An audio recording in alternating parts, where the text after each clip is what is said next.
Elə get görüm qəm buludundan başıva qar tökülə. Get görüm qəm buludundan başıva qar tökülə.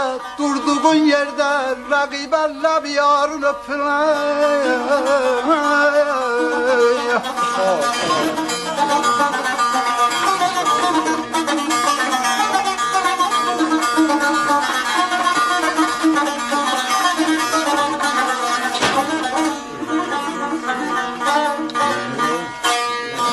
Ay belə o gözəl qız,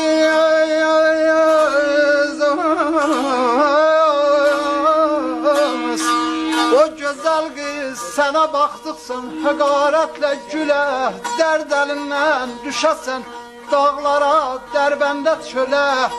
Yanasan, ta biləsən, bəlkə yananlar nə çəkir. Aman aman aman aman aydan bir Mirzə olsaydım fələk yanında. Bir Mirzə olsaydım fələk yanında. Şivəbaz adamı dilsiz yazardım. Tayfadan güc alıp zulmedenleri tayfasız yazardım, elsiz yazardım sevgilim.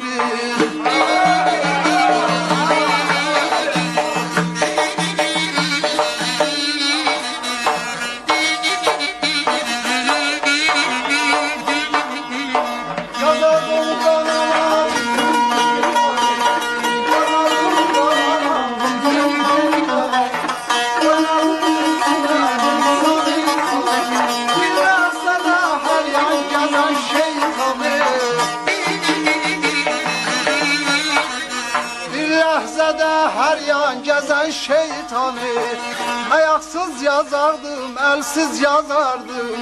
Ayaksız yazardım, elsiz yazardım sevgilim.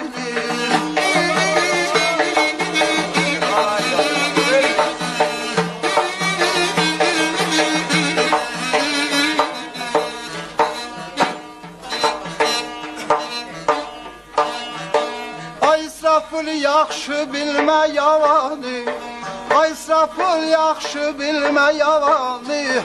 Mərdlər sülhü sevər, namərd davanı.